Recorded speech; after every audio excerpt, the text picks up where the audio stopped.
Sometimes a man doesn't just rebuild a house. Sometimes a house rebuilds the man.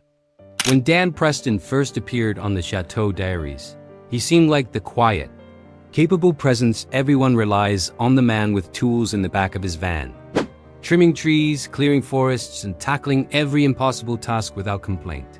But behind that calm exterior was a story no camera fully captured. Years of sacrifices, heartbreak, and hidden talents waiting for the right moment to emerge. One burned, abandoned chateau in the French countryside didn't just need fixing, it demanded transformation. And in rebuilding its walls, Dan Preston rebuilt himself. Discover the untold journey of resilience, reinvention, and the life-changing power of one man facing the past to shape his future. Long before cameras and chateaux, Dan Preston grew up in Hampshire, England, living a quiet life built around simple routines and practical skills. He wasn't the kind of kid who sat behind a desk for hours. Instead, he learned by touching, fixing, and experimenting. He took objects apart just to understand how they worked. He preferred quiet walks through natural surroundings to crowded places, and he grew up close to his family, often helping with home tasks and repairs. These early experiences shaped him in ways that viewers wouldn't fully understand until much later. He became someone grounded, hands-on, and steady under pressure. What many people never knew was that Dan Preston's first profession had nothing to do with construction or gardening. Before he ever lifted a hammer at Chateau de Lalande, he trained and worked for years as a professional chef in the United Kingdom.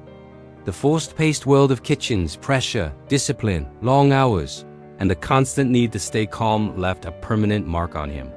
It shaped the patience he showed in every renovation video, the focus he brought to each project, and the quiet confidence fans quickly grew to admire. His chef background explained why he never panicked, why he worked with smooth precision, and why he could remain calm even when everything around him was falling apart. Eventually, Dan felt pulled toward a different life, one quieter, more natural, and more meaningful than the hectic pace of the UK allowed. That desire carried him to France, where the world would first meet him on the Chateau Diaries, the show filmed at Chateau de Lalande. When viewers first saw him, he didn't seek attention. He didn't try to be funny, dramatic, or loud. He simply worked. One week he was mowing endless grass. The next he was trimming trees taller than houses. Another day he cleared fallen branches after storms or fixed gates that had been broken for years. Fans admired him because he made difficult tasks look effortless. And because he never exaggerated, complained, or demanded recognition, his presence became essential to Chateau de Lalande. And Stephanie Jarvis, the chateau's owner, frequently relied on him for the most demanding outdoor work. Over time, Dan became one of the most beloved figures in the chateau community. But while viewers were watching the gardens and grounds come to life, they didn't see something else, something heavier happening behind the scenes, away from the cameras. Dan lived with his partner Annalise, and together they were raising their children in a quiet farmhouse. In early videos, their life looked cozy and warm. They worked on home projects, filmed small renovations, and cared for their family together. But the truth was more complicated. As Dan's involvement with Chateau de Lalande deepened and as his own channel, Escape to Rural France, started growing rapidly.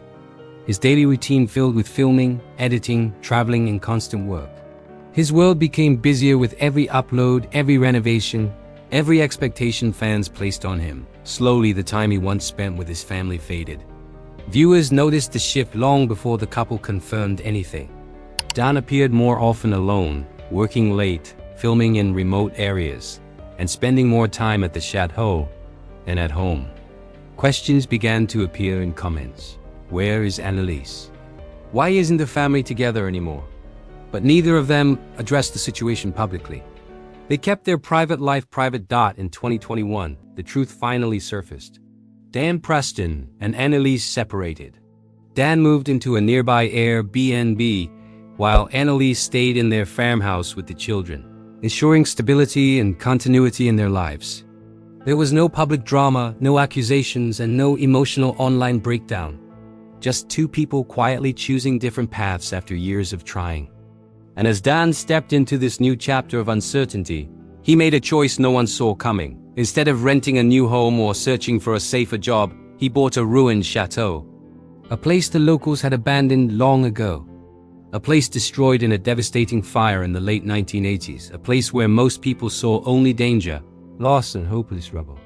This was the infamous Chateau de Chaumont, sometimes referenced locally as the Chateau de Chaumont, located between two small towns in central France. The building had been burned to its bones. The roof was gone. The floors were nothing but charred remains. Trees grew through windows. Vines wrapped pillars. Soot and ash covered every room. Time had nearly erased it. But this ruin wasn't just a forgotten structure. Built in 1886 for opera singer Eugenie Bardet, the chateau had once been a symbol of elegance and culture. During World War II, the property became a secret refuge for Jewish children, offering safety in a world drowning in terror. Generations of memories lived inside those walls, memories almost lost forever. When Dan Preston first stepped inside the ruins, he said the place spoke to him. Maybe it was its tragic history. Maybe it was the silence after years of chaos. Maybe it was the symbolism of a burned building waiting for rebirth, just as he was beginning the painful process of rebuilding his own life. Whatever the reason, Dan made his decision. He bought the ruined chateau and committed to restoring it entirely, piece by piece, with his own hands. There was no electricity, no water, no warmth, no comfort. The chateau wasn't safe to live in, so Dan built a Mongolian yurt beside the ruin. That yurt became his home through winters, storms, and long days of exhausting labor. With only a stove, a bed, and a few tools, he began clearing the interior, pulling out charred beams, broken stone, fallen ceilings, and mountains of debris. He worked for months before the original floors of the rooms could even be seen.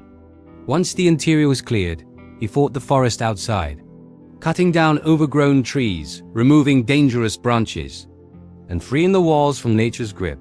And although Dan worked harder than ever, he wasn't entirely alone. Two close friends helped him through the most demanding moments. Nick, a skilled problem solver who understood landscapes and tree management, tackled the most dangerous outdoor jobs, cutting towering trunks, clearing paths, and stabilizing the grounds. Brian, an Irish builder with engineering instincts and his own YouTube channel, handled structural challenges.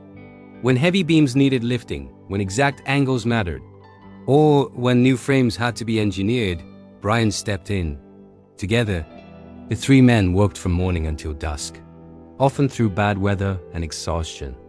And slowly, the chateau began to rise again. By mid-2024, two of the major roofs once completely destroyed had been rebuilt. The third roof was underway. The central tower still waited for restoration, but it had been stabilized for the first time in decades. After years of abandonment, Chateau de Chaumont was breathing again. Through it all, Dan Preston held on to one dream: to move into a finished, heated, safe room by Christmas 2025. Nothing extravagant, nothing flashy, just a warm, secure space with a working door. A place where his children could visit, see the fruits of his labor, and feel proud. A place that wasn't just a room, but a symbol of survival, perseverance, and hope. Unlike typical renovation stories, Dan has no production team, no network funding, and no brand sponsors. Every nail, every beam, every floorboard comes directly from his own efforts and the support of his audience through Patreon, YouTube AdSense, and small donations from viewers who refuse to let the chateau fall back into ruin. Estimates suggest he earns between $6,000 and $6,900 a month. Yet nearly every penny is poured straight back into materials, timber, tools, and essential repairs. Because he answers to no producers and no advertisers, Dan has complete creative freedom. Nothing is staged. Nothing is scripted. What viewers see is exactly what he lives. Backbreaking days, lonely nights, moments of triumph, and moments of despair. The raw, unfiltered reality of rebuilding not just a house, but a life. And that honesty is why his audience trusts him and follows every step of his journey. The story of Dan Preston is not just about a man restoring a burned chateau. It's about a man rebuilding his identity, his confidence, and his life. A man who chose strength over defeat. A man who picked up the pieces of a broken past and used them to rebuild the future. A man who shows that when everything around you collapses, you can still rise one beam, one stone, one day at a time. Now the question is yours. Which part of Dan Preston's journey shocked you the most? Which moment inspired you? Tell us below. And for more real, powerful stories from behind the screen, make sure to like, share, and subscribe because Dan's next chapter is coming and you won't want to miss it. Thanks for watching.